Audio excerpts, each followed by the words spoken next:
Come on, go back.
And we are live.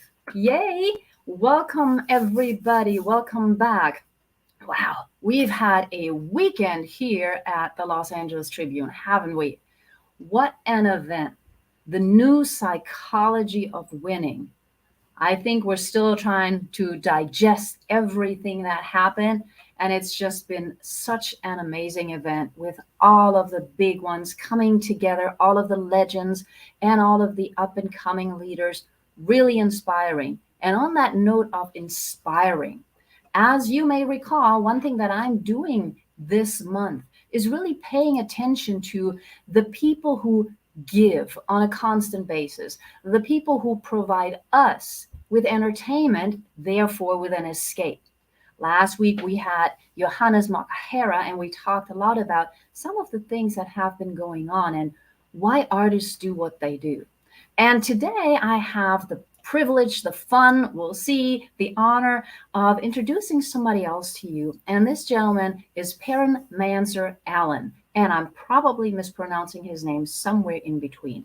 But he is an art creator, a theater producer, a vocal teacher, a musician, I don't even know where to start. He's been performing and working on so many things. And as he just told me, thanks to the pandemic, he's been exploring other things that he will soon share with us. So please help me welcome the one and only Perrin Manzer Allen. Bravo! Hello!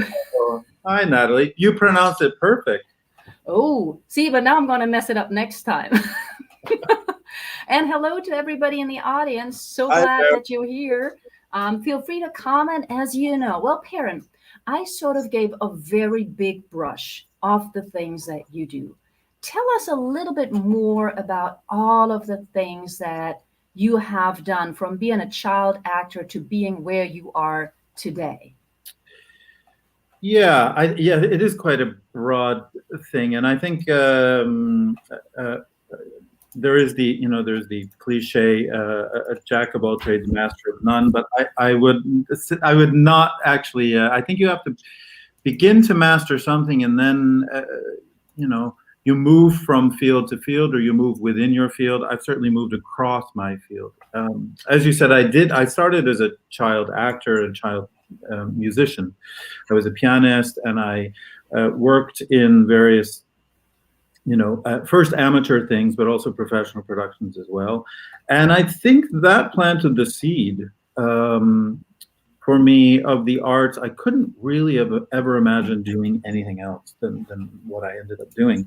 And after university, that sort of what's always interesting is when you're a kid, you have one conception of this, and I don't think that I could have imagined the road that then actually came. And I will say, as unexpected as sometimes it is, it's much more vibrant, I think. I think when I was a kid, I thought I was going to, basically be a concert pianist and live in a room alone with a piano. And thankfully, that isn't how it went. There were a lot of various different things. I went to university for music, but always performed in theater. And through my studies at university, I gained a real love for opera, and I spent about 5 years singing opera in the U.S. all over. And at some point realized it wasn't really the right fit. As much as I loved the music and I loved the experience, I missed a certain theatricality about it. I missed the theater, basically the nights in the theater. And so for many years, I sort of went back and forth between opera and musical, and I spent many years on tour, and singing both. And then in the mid 90s, I got the opportunity to come to initially Germany. I'd been working a lot in France anyway, and then I came to Germany in the mid 90s to do a big, huge sit-down musical, Les Miserables. Yes. Which musicals in the 90s were a boom here in Germany, and they were exploding, as you know. And so I became part of that whole industry. And I think it was kind of interesting because there was still a frontier world about it. It was still finding itself. And I think, it's still growing and changing now, but it has become a much more stable industry in the country. And over the 20, 25 years, I was able to be a part of that development as well. And I would say the ability to live in Europe where working as an artist is, how do I say this, perceived differently. Okay. Okay. We're going to have to explore that one, but I think I know what you mean, but we're going to have to explore that one. Yes. Yeah, it's perceived differently, and it is supported differently. I would also say that. Enabled me to take risks and move that I probably wouldn't have taken had I just stayed in the U.S. That's not to say, I do sometimes miss America, and I miss the American theatrical flair. There is a different aesthetic, but I've been able to do so many different things, from writing to explore. Or I would put it this way: I myself have never met a creative person who has just one talent. Yes. Every creative person I know has a bounty of talents. And what happens, I think, in the business of creative pursuits is that you are guided in one direction. And a lot of people then forget or neglect the other things. And the great benefit of living here is that I kept rediscovering talents I had and was allowed to play with them and develop them. And so it's, become a kind of wide spectrum. Awesome. Okay. So right now I have like 5, 6 things that popped into my head, but let's go with the first one. The way that artists are perceived differently in different countries. Now, as I don't know, I'm not an artist per se. I do productions like this one, definitely not on the scale that you have been doing.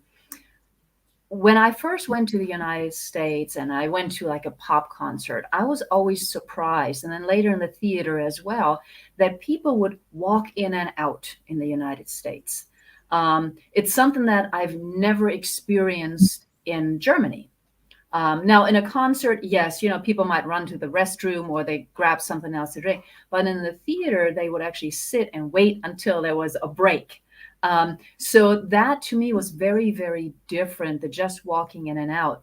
But that's from me sitting in the audience and really wanting to see what the artists have created. When you're saying there's a difference in how artists are perceived, what do you mean by that? I think that has different aspects. One is here particularly in the German-speaking countries, in Austria, in Germany, in Switzerland, but also in lesser extents in the other European countries, there is a support and a understanding of art. And again, I think the Germans separate high art and entertainment. Yeah. But even saying that, there is a support of the art that is different than the U.S. Probably because I think for a couple of reasons. One reason is that it is their cultural heritage. The German composers, German playwrights are a part of what they grew up with. I'm going to turn off the email because that just keeps like that. And so they have a more understanding of that. However, there also has always been a much more prominent aspect of the use, which this sort of turns around to education and Yes. giving back, that the arts and theater and all forms of art were much more embedded in the education system. And that was a sort of, particularly after the Second World War, as these countries were rebuilding, that was a very important part of adding to the school system so that people could have what in German they call it allgemeine, what is the word? I forgot it. But a general overview of an understanding of culture and the world we live in. And I think, and there are also aspects, again, I mean, in the US, if you leave a Broadway show, after working for a year, you basically, I don't know what the law is there now, how much unemployment you would get, how much the system actually helps you out between gigs. Here, the social network is so much more extensive, and that, of course, as an artist, is a big help. Let me ask you about that, especially during the pandemic. I talked about that last week with Johannes, where he was sharing that, of course, with one of his big productions, everything got shut down. I think he said 594 days. And I've got artist friends across the globe, and I know that all of a sudden they weren't allowed to travel, so they couldn't perform. All of the concerts, all of the theaters were closed. I mean, we just barely opened back up here in Hamburg a couple of months ago, and it's still, you can't fill the whole theater. You still have to have distance. So what was the impact on COVID on you as an artist when it comes to traveling and performing? And then, of course, on you taking that time to, as we nowadays say, pivot. Yeah. Well, I was on tour in Spain, and as a non-national of Spain, I was sent home really like overnight. So thankfully, it wasn't that much. There was only 2 weeks left of the tour, and I was sent back to Berlin. And the first lockdown, I got to say, nothing happened. It was just dead. And I think we were all sort of sitting there kind of wondering what was going to happen. However, because one of the financial aspects are one of those things, the German government and the Berlin government both very quickly put into effect a funding so that we would make, and the context of that was not very difficult. You had to do certain, you had to fulfill certain requirements, but it was quite transparent. And that, of course, I think made everybody relieved. As soon as numbers started to get better, there were a lot of pilot programs in live theater, particularly, that tried already, as in May, to begin rehearsing things to be able to have things ready. And I did work on a production last year that had already been planned. It was moved around, but we did rehearse the entire piece up until summer, with the governmental restrictions, which were really fascinating. Like if two people were speaking on stage, there had speaking, which was called excessive speech, because, stage speech being more illustrative, I guess, or just, I don't know, the aerial are more than normal speech. So they had to be separated. I think the rule was 3 meters, but if people were singing, they had to be separated by 6 meters. That was a really interesting challenge for the director. And but we rehearsed that until summer. Then the theaters went in summer pause. There was not much live theater during the summer, but then in the fall, in September, that production, for example, played.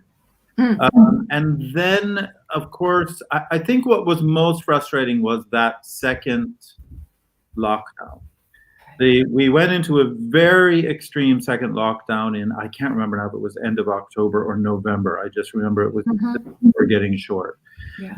And that was difficult initially. But I will say that was also one of the ways to begin to start to, as you say, pivot and think about, okay, how can we deal in this situation? Because clearly this is going to go on longer than we thought. I think by having some amount of work, some amount of things happening in May and June, none of us thought it was going to extend that long. So for me, what that meant was I was still allowed to do coaching, and I was allowed to travel for coaching into November. But then I was on a complete lockdown, and I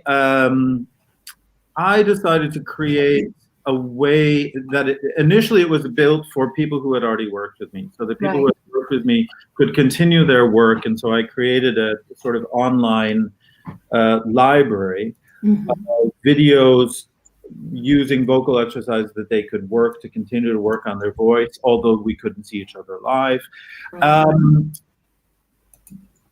I think my experience of Zoom teaching is that it works if you know the person. It doesn't really work if it's a complete stranger, or at least that the technologies aren't yet so far that that is completely possible. But through live Zoom courses with people and through this library, it was possible to start to do some work that was, if not exactly equivalent to, live teaching, was good. And I have to say the ability, and yeah, on the there it is on the vocal bar, based on the idea that basically singers, I think, are not taught the understanding of their muscles, the muscles in their throat, in the same way that a ballet dancer is taught the muscles in their body. And a ballet dancer goes, to a ballet bar in the morning before they do anything else to get the body ready to dance. And it is entirely possible also to do that with singing. And so that's sort of the general concept behind this idea, to learn the stretches and the exercise that will stabilize and secure the larynx. So that was very good. And I think, that's opened up a door. I think that online educational systems have been a big help during COVID, and I don't think they're going away. I think we're going to keep that form because it just allows so many more possibilities. And at the same time, am I hearing you right, that there is a difference between the online teaching and the face-to-face teaching, especially in your area, right? I don't know. I mean, I don't teach math, thank God for students. But I think there's a difference, if only in that, there are intangibles that you are reading when you are working with someone, particularly if it's the arts. And those are harder to read online. They're not impossible to read online. They're harder to read online. The other big, as someone who works and coaches online, it costs a lot more energy, particularly if you are dealing with groups of people. It is really because you are constantly looking from screen to screen. The actual energy it needs to maintain a group experience is much more taxing than in live. But I think the big shift, and also, of course, if you're dealing with sound, you're dealing with frequency, and you are dealing with how that sound expands in a room. And that's not entirely possible over. Right.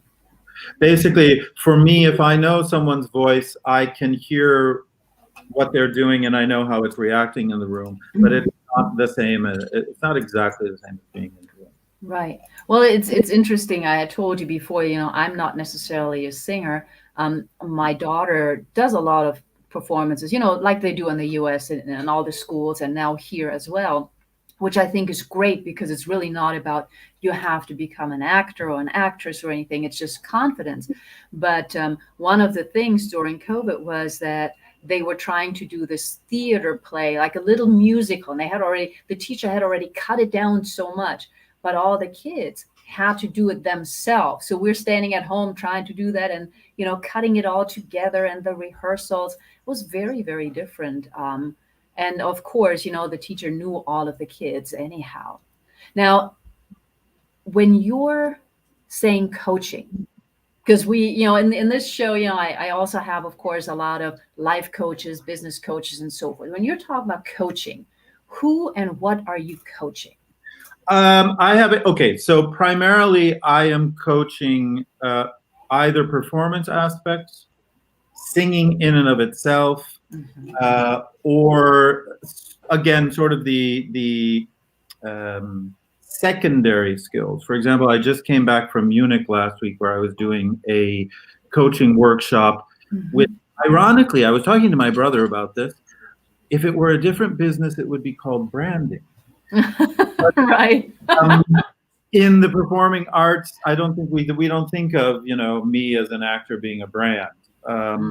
Although it does happen later when you hit different levels.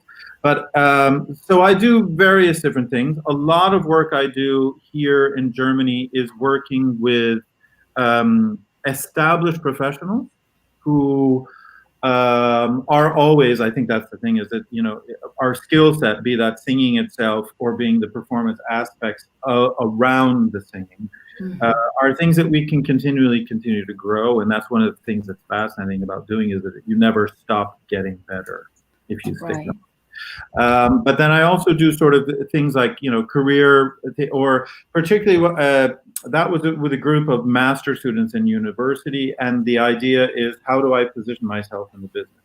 Where is my niche? Where is my slot to begin a career that will have legs? And I do a fair amount of consulting as well, for productions. And also, again, I work with, one of the projects that I work with Johannes is Stagecoach, which I also consult on around Germany, which is, and I'd say this is why I'm not teaching in the room. That is not my forte, but I know how to help teachers teach, because that was always been part of my mission, as it were. And so I do a lot of consulting with the teachers who are in the room, with the young adults and well, teenagers and children who are in the Stagecoach program.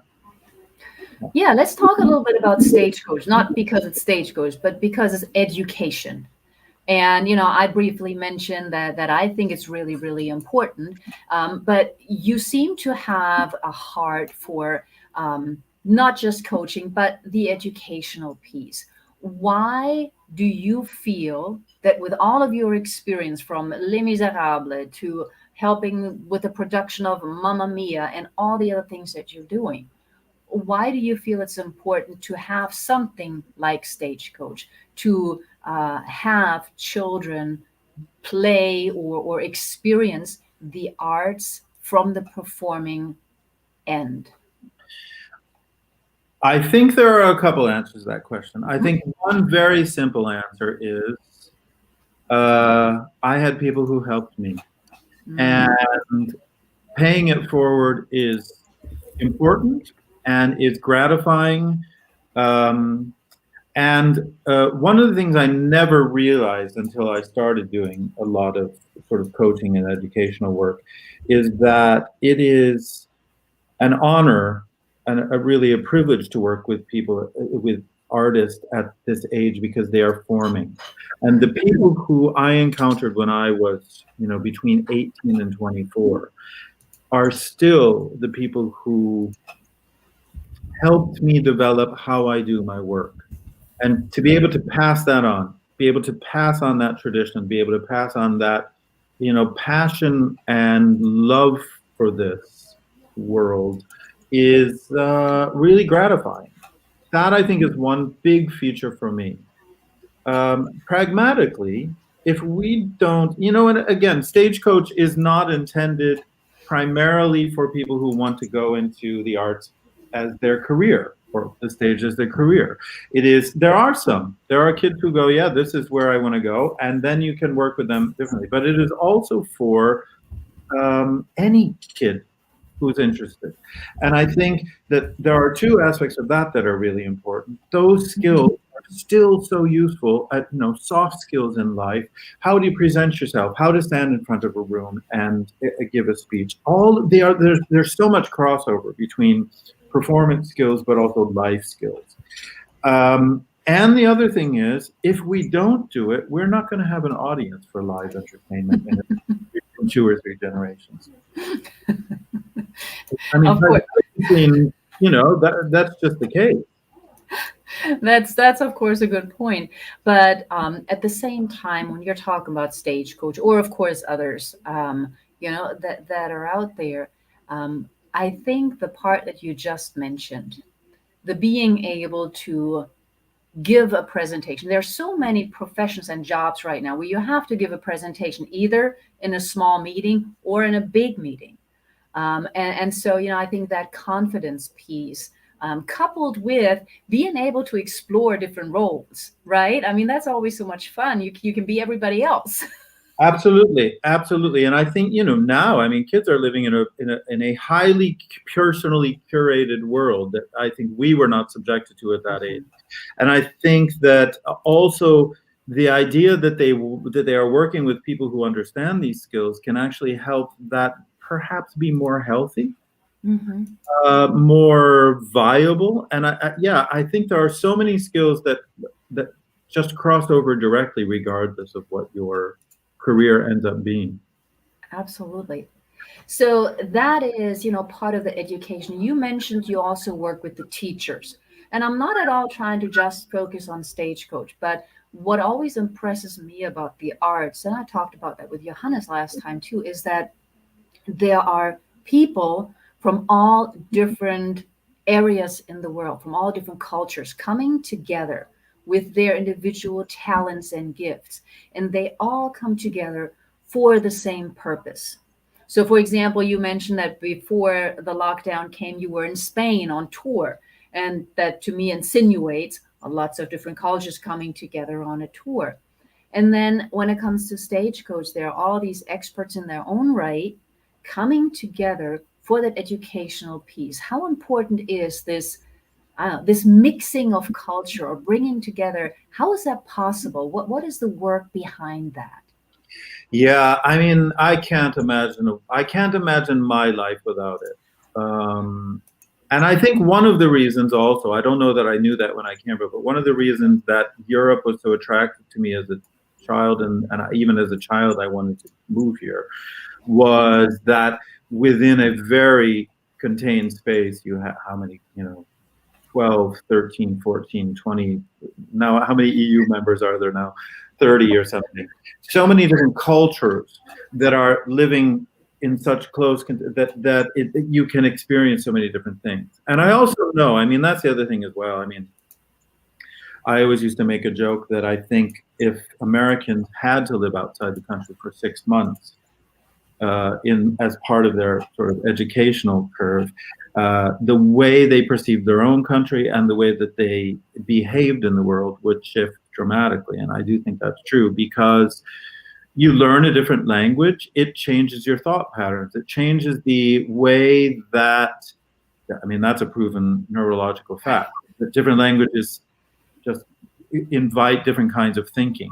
And I think you encounter different cultures, it enriches your life, you open up so many different things. And I have learned so much from the colleagues that I've worked with over the years. I can't even measure that. That's not a measurable quantity. And to have not had that opportunity, I think that would have been, I can't imagine that. And so I seek out projects where that tends to be the case, where, I'm working on a piece right now, a new theater piece that will premiere in Scotland next summer. And it's an English director and an English writer, but we have, a lot of internationals involved in that. And there's myself, and we all come from our different perspectives. And that's how you get interesting art. Absolutely. And I think, yeah, I couldn't agree more when it comes to traveling. The exposure to really seeing it. It's very different. I mean, it's great if you see a documentary about a country on TV, but actually being there and walking down the street and smelling the smells, it's very, very different if they bring it to you, you know? Absolutely. Yeah. Yeah, and I think that I kind of remember back as a kid, I had artistic goals and I always knew I wanted to do this. There was never sort of, I don't know, it'd be interesting to ask my mother if I ever wanted to be anything else, but I don't think I did. It was always somehow in the performing arts. My medium changed over the years, Mhm. but I always wanted to be in performance in some way. But I also always wanted, even more so, to be out seeing the world. And one of the great benefits of my career is I have been able to see a lot of it, and I've been working there as well, so that you get a different taste of a place than if you go on vacation. Mhm. Absolutely. Absolutely. That is, what was your favorite country thus far? Thus far, India. And it was the most confrontational for Mhm. me.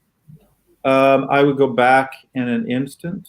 Um, I would move there and work there and live there if I knew how to get inroads. That's why I'm working on the online stuff so that I will Oh. be able to go anywhere. A friend of mine, as I was boarding my flight to India, I was on the phone with him, and he said, "So I'll give you just one piece of advice: surrender to everything." I thought, well, that's peculiar. Well, he's right. It is such a confrontational place in so many ways. And the first 3 weeks I was miserable. I was just miserable. And then you let go and you sort of, it's a fascinating place. It just really, the colors, there's just too much of everything, basically. Mhm. But then when you start to absorb it and it becomes, your rhythm falls with it, such an extraordinary experience. Yeah. I haven't been there that long. I've been there once for about I want to say a week, but yes, I can't wait to go back. And I'm fortunate that I'm working with some people who are connected to India, and we're launching something very big globally. But it is very different. It is a Uh, very different lifestyle, and I like the way that you're saying, surrendering to it, because I don't think it can be explained. Um, No, I don't know. And I think, when you can't explain it because everyone warned me. And then you get there and it just hits you in the face. And wow, it's amazing. yeah. Really amazing. Well, there are a few more questions that I have for you. However, we're at the half hour break, so I'm going to show a quick little video for everybody who's here, and then we will talk a little bit more. All right. Hello and welcome to the Los Angeles Tribune. Since 1886, our name has been a part of the world of journalism.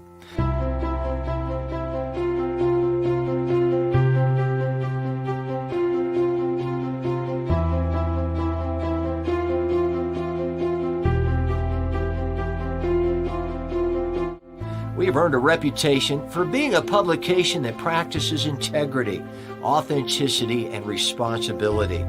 For general inquiries, contact today. Thank you on behalf of the Los Angeles Tribune team. And we are back live with Perrin Manzer Allen, who has lived and performed in many different countries and is now helping to educate others, coach others. And by the way, it's a pleasure to talk to you. I have so many questions. You said something in the beginning of the show that I have not forgotten. It was something like you always wanted to perform, you tried opera, but it wasn't enough of something. And I think you said something like it wasn't It wasn't enough theater for me. okay. And I know it Yeah. sounds weird because it takes place in a theater. It does have theatrical roots. I think, okay, so basically, if you were to weigh the components in the operatic world, the music is the first and foremost, and in a way that trumps everything. So Mm-hmm. the sound you are making, um, the acoustic nature of you are an instrument, basically. Mm-hmm. In the sense of not an orchestral instrument, but another color that's added to that. That isn't to say that text isn't important and it isn't a driving factor, because the music is so informed by that. Mm-hmm. But I think the actual performance experience is less realistically theatrical than in the music theater, which is also not realistic. Okay.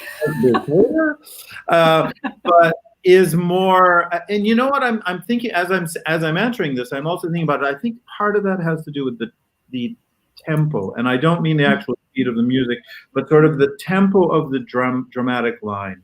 Mm-hmm. The tempo of an operatic dramatic line is generally long. It's a longer curve. So, you're singing an aria, and you may actually only have 5 or 6 pieces of text that you are repeating over and over again. And so the music is in many ways it is the subtext of what the character is saying and is carrying that into the room. Mm-hmm. In music theater, you have a lot more text. It's essentially like doing a monologue to music. And so the tempo and the motor's different. And for me, I needed that motor, I think. Interesting. Yeah. And straight plays, as much as I like them, they kind of petrify me, but they then have yet another tempo. Mm-hmm. And I think one of the fascinating things, this is, I think, why sometimes a performer who's at home in one genre, not that there are people who are comfortable across the board, but I think it takes a sort of analysis of the forms in order to feel comfortable. And my most comfortable was, I would say, until my mid-30s, most certainly music theater. When it comes to music theater, you performed in it, you helped direct it, you consulted on them, and I'm in Hamburg. And we've got musicals. I mean, we've got theater, we've got musicals. We have Lion King. We have now, of course, Frozen, the Eiskönigin. We used to have Sister Act and all of that. Now, many of those are actually shows that you either collaborated on as a consultant or collaborated on as a producer. So I think, if I remember correctly, Sister Act. Never a producer for those large shows. Okay. Usually some other function. But you were a consultant, in service of the producer. Yes. Okay. Well, thank you for clarifying that. But so you were not the producer, but you helped coach some, or you were a consultant. Okay. Yeah, various different things. There are different functions. I did a lot of coaching. I did a lot of casting consulting. I did a lot of musical direction or what's called musical supervision, which is sort of the person over the musical director. I also did what is called fixing, which is where I would be called to a production that was still in rehearsal to kind of analyze the issues they were having. The producers would call and say, we're having issues. We're having this issue, or we're having this issue. And I would go and basically give up my opinion as to, if you do this and you do this, you can solve these issues. In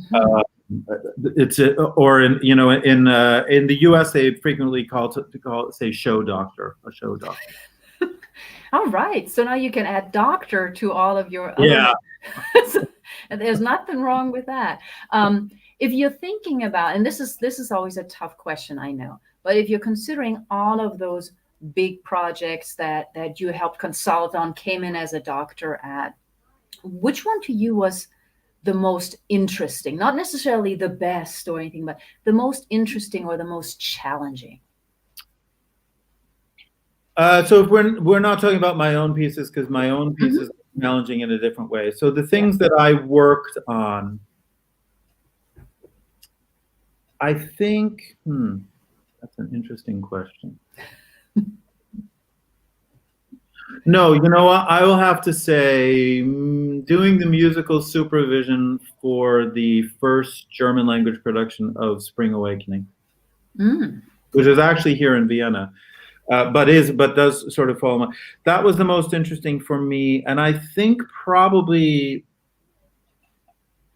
was the first time where one of those jobs matched up with all my other skill sets, because as you know, the show is basically a very young cast. So, you know, we had a cast, I think the youngest was 17. In the US, I think that would be even younger, but here it was between 17 and roughly 25 was the median age. And so working with those young performers to get the performance we needed was a fantastic, interesting challenge. Plus, it was directed by a brilliant American director, Michael Mayer, who, I mean, I don't know, go through your favorite, you know, Broadway productions and films and television productions, and he's probably worked on and at least 3 or 4 of them. And watching his work was, for me, a great learning experience. So it was this sort of combination of I was learning watching him, but I was also using my skill set to help get what we wanted. And I'm really proud of that production. It was a really, really beautiful production. Wow. So you just mentioned, you know, getting the performance that you needed. And to me, that is one of those things that I would like everybody to understand. There is a lot of day-to-day work. Earlier, you mentioned ballet, right? So with musical theater, there's voice, there's remembering the lines, there's acting correctly so that it all makes sense, remembering all of the ins and out. And there, I would assume, based on the conversations that I've had with actors or performing artists, there's a lot of pressure because every day you have to give your best, even during rehearsals. And then you have the preview and then the real show. So for however long this process is, every day you have to give 100% plus. How tough is that on a person or especially on a younger person? I think, well, you know, there's an aspect of that younger people just are more able to withstand that kind of stress. I don't know. I mean, I think, you know, age also comes with a certain ability to work more efficiently. I do not think that it is too much to make a comparison to high-level sports, you know, high-level athletes and what I think high-level performance in general. I mean, I would say that of opera singers as well. You know, there are different combination of factors that are needed in order to create that work. But a musical theater performer, because again, yes, even if you are not a dancer, you have to be so physically able and so physically aware. And then let's not forget, there are all those other factors. There are technical factors. There's the mere fact that in a long run musical, you're performing 8 times a week. I mean, that is. And based on the show, that sort of determines your life curve for the period of that contract. I think a lot of long run performers would agree with me if you ask them this question, because what I found always fascinating about that was sort of the themes of the piece, whether you wanted it or not, and the themes of your character become your own for that period of time. So although you are not playing that person 24 hours a day, there becomes an overlap that is difficult to avoid, depending on it, and that, for me, that was why there were certain shows I chose not to play. For example, I turned Phantom down 3 times because I just didn't want to be that person. I didn't know. I kind of felt like, I don't know. He seems miserable at the beginning, and he seems worse off at the end. I'm not sure I'm not sure that I need to spend a year of my life But dealing with I'm German, so we all get depressed all the time. Just look at our philosophers. So, so let me ask a follow-up question on that. So there is, of course, this performance 8 times a week. You have to always be on. Of course, we know there are subs if you get sick or anything like that. Before it comes to a show, there's something that is called casting, auditioning. How tough is that? Because for somebody who doesn't have a lot of confidence, they go into an audition, into a casting, and it's like, they didn't take me. It's the end of the world. Is it not? Can you share a little bit about that for anybody who might be an aspiring performing artist? Well, that is the art of dealing with rejection, isn't it? As a performer, I hated auditioning. I hated casting. I hated it so much. And I know I'm not the only one, and most people do. But here's the truth. As a creative person on the other side of the table, as a musical director or a director, I don't particularly like it either. And I think one of the things that's important is to remember there isn't a better way to do it at this point. Nobody's come up with a better way. So this is the mode we're stuck with. I think the other thing, what I always try and tell young performers is not to forget that it is still a dialogue. Mm-hmm. I think one of the things that young performers really fixate on is that they think they're going into a room to be judged. Mm-hmm. And at the beginning of your career, or even in the middle of your career, maybe you don't have the luxury to turn down a job because you went into the audition room and the atmosphere was bad. But I think you are certainly allowed to be aware of the fact that this is the working conditions of what this might feel right. And I think that helps. Is just remember they're evaluating you get to evaluate them at the same time. I think that does kind of, and the only thing that helped me through auditions was to enjoy myself. To go in and say, okay, I'm going to go in and I'm going to do this monologue, or I'm going to sing, and I'm going to do this to enjoy myself and have a nice time. And after I'd done a lot of auditions, and I do still occasionally audition for things, and now they don't frighten me so much, because you just sort of go, well, I'm going in and showing them who I am, and it's either right or wrong. And I think that the idea that young performers, all performers, not just young ones, that many performers associate their self-worth with what happens in that room, that's debilitating. You can't do that. And I think the other thing, runs rampant in the business, is that people ask for feedback. Well, that's not a realistic point in your life to get feedback about something, because nobody's ever going to tell you the truth. So the feedback is kind of simple. Did you get the job? That's your feedback. Did you not get a call back? That's your feedback. It doesn't really mean more than that. I think here in Europe, it's more difficult in the musical theater, because even in the 90s, in the early 90s, when I was auditioning in New York, it was still possible to have 3 to 5 auditions a week.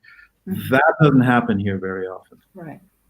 And so you could sort of, throw it off. You could get over it and move on to the next thing. And, brilliant days were the days when you had 3 auditions on one day. Oh, wow. That didn't happen. In the 90s, that didn't happen very much then. Mm-hmm. I mean, the myth is that in the 50s, that was what it was like every day. But that didn't happen so much then. But you can really, really then just do it. Mm-hmm. I think a lot of actors, a lot of performers debilitate themselves through the audition process. But really, they just want to know who you are. Yeah.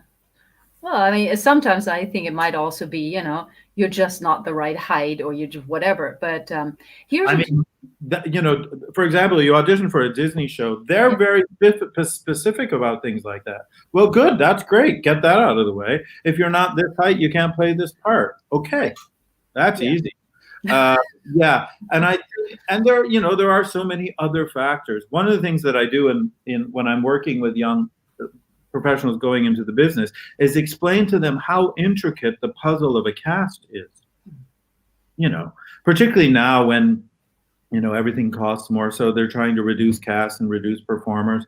The smaller the cast, the more intricate the puzzle is as to who's covering what, how those different things work. And sometimes people just fall through the cracks. It doesn't mean it's about you. It means it's about that puzzle a lot of times. Yeah, I think it's the worst part of the job. Well, it's almost sounds like, whenever you have a job interview, right? You're either right for the job or not. But of course, there's a lot more, not pressure, but a lot more in the balance. I think for artists, because they don't have a backup. It's what they live for, and there's not necessarily, And your instrument is you. Yeah. You Right. know. Yeah. I mean, if you go and you do a typing test, it's easier to, slop off Screw it up or do it well.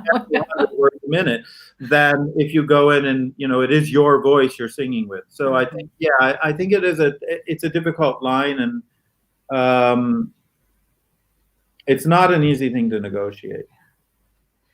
So when I looked at your resume bio, looked at your website, did my little research, I didn't see TV and movies. No. I know. So that is verified now. Why not? And what is the difference to you?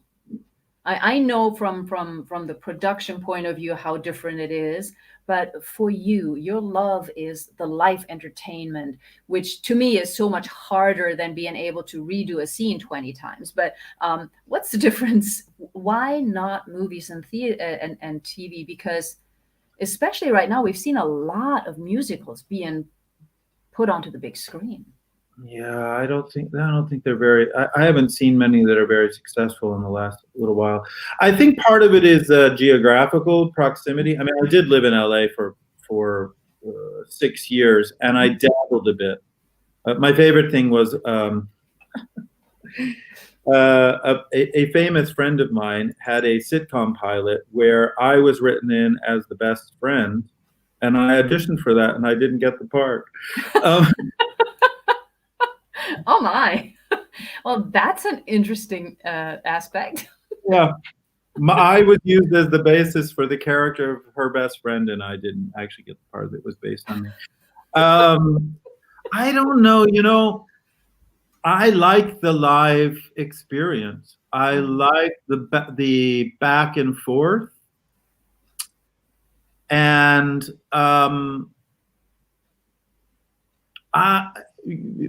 as a performer, I think I prefer that than, I mean, somebody give me a movie contract, I'll do it. I mean, I'm more than happy to do it. Or a television show, I'm there. But I think I gravitate more towards live theater because of the rush of it. There's just kind of a rush of it in a way. And it feels, it's cathartic in a different way.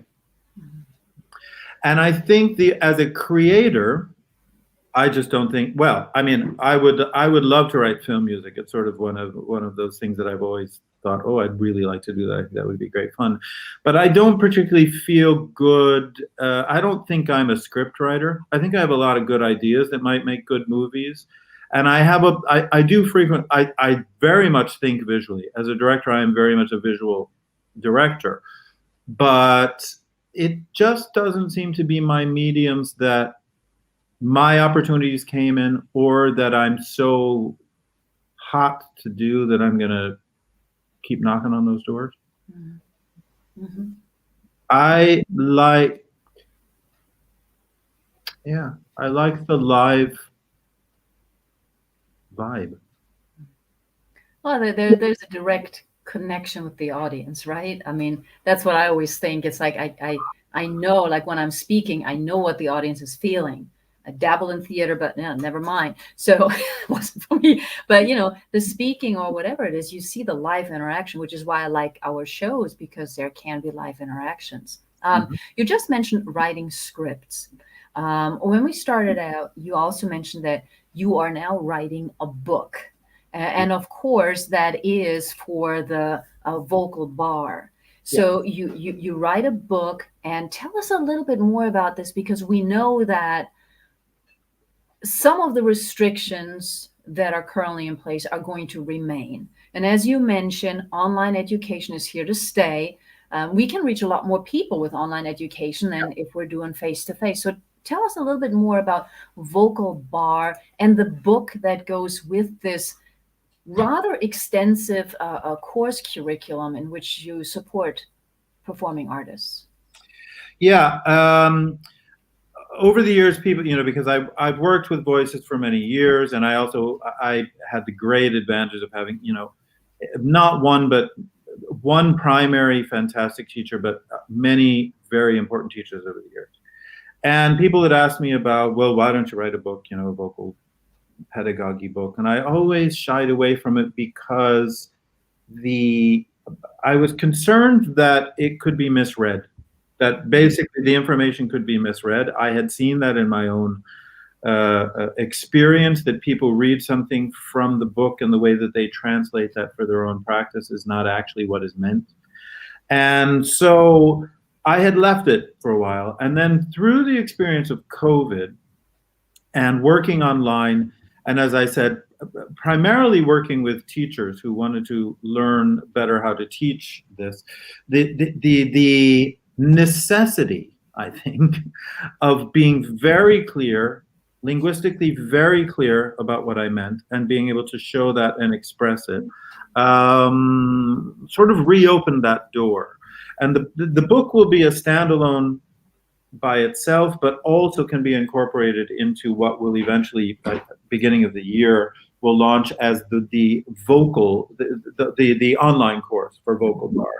And basically, my experience, I mean, the way I started teaching is the reason for my tactic. And I was basically, when I was at Les Miserables, I had two covers who were not comfortable with the part. Mm-hmm. And they were not quite comfortable. They were, one of them was my age, but much more inexperienced at that point. And the other one was enough younger that it was Valjean. It's a big part. It is a very taxing big role. And so the company asked me if I would work with them, and I said, well, sure, if it means I can actually take my vacation, I'll do it. And so my thinking has always been in teaching being as specific and as clear and as quick to get a result as possible. And I think that has always informed my teaching. And so now I do think it is possible to provide clear, concise information so that an understanding of how the voice works is basically behind it. Mm-hmm. I don't purport to be a scientist. I'm not. There are scientists who have done research, but I have encountered and read a lot of that research. I've also, though, seen what works, what confuses singers, what gets in their way. And I think basically the goal was then to streamline it and create a product which is usable in the best case scenario in the contract with working with a teacher, but also where you can really get to know, clarify misunderstandings that are often happen through particularly vocal teaching.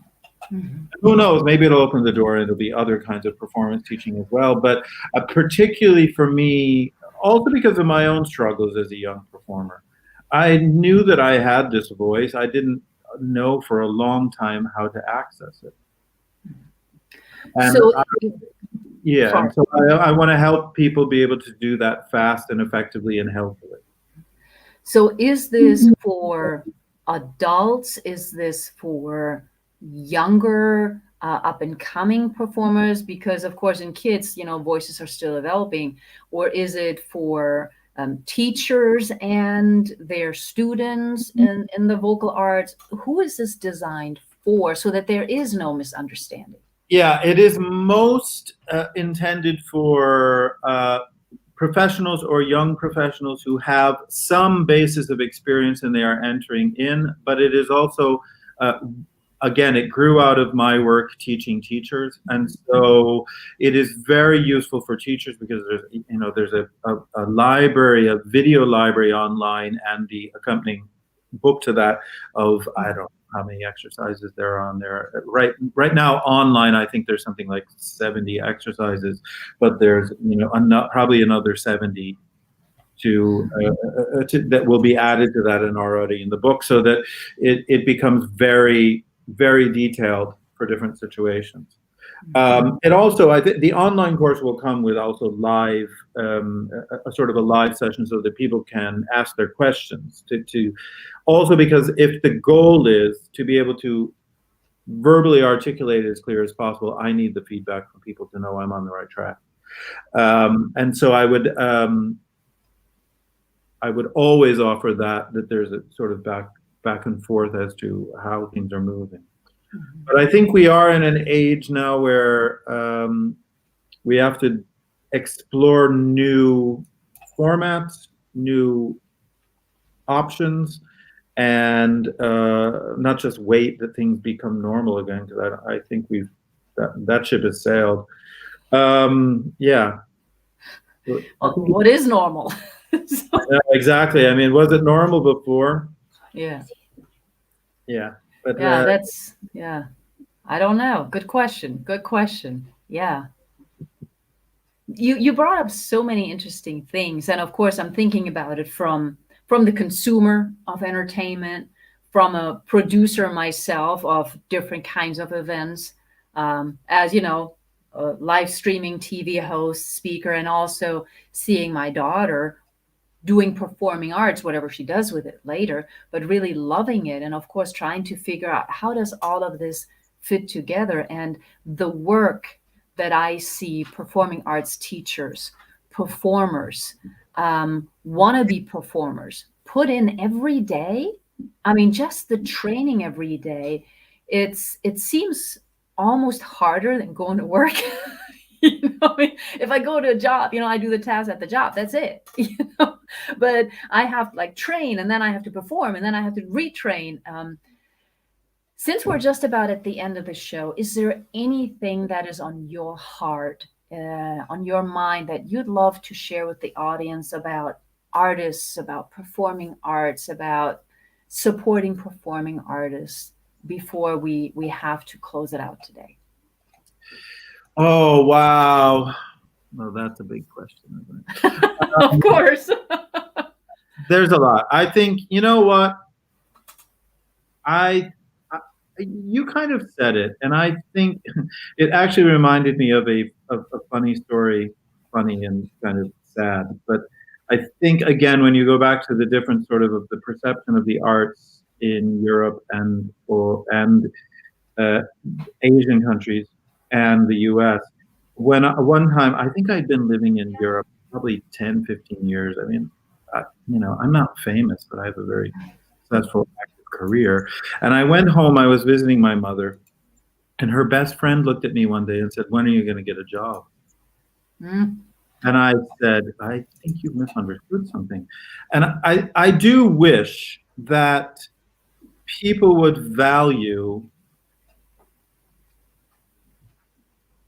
the arts more, and be that the funny sitcom that you love, be that high art, be that visual art, but whatever arts it is, we can't live without them. I don't think, and I think any social experiments that have tried to do that have shown that that's really not a good idea. And yeah, you're right. I had a great privilege to work with a famous American composer at the end of his life, Virgil Thompson. And I remember one time doing a lecture demonstration with him about one of his operas, where a young, student, probably 20, raised his hand and said, "I don't know if I should be a musician or if I should do this with my life." And Virgil said, "Well, if you can do anything else, then you should do that. And I think most people who end up in the arts are that dedicated that there is nothing else. Yeah, you know what? I could have learned something how to do something else. And one of the great things that performers all do is fantasize about what that thing would be. So, we always have our exit strategies. We're healthily obsessed with something, and we dedicate a lot of our energy and a lot of our life force to that. And don't underestimate that. Move mountains. Yeah. Thank you. I think that was very, very important to share, because there is a dedication that goes above and beyond. Thank you, Perrin. It's been a pleasure. Likewise. Thank you very much for this. Absolutely. And everybody in the virtual audience, I think you were completely in awe, because I saw some comments and then everybody was just watching. So be on the lookout for Perrin, what else he is doing, that vocal bar. If you are a vocal interested performing artist, but also remember to go to the shows. Now that things are open again, go and support the artists by actually going there. Yes. So important. Thank you. And bye-bye, everybody. Thank you.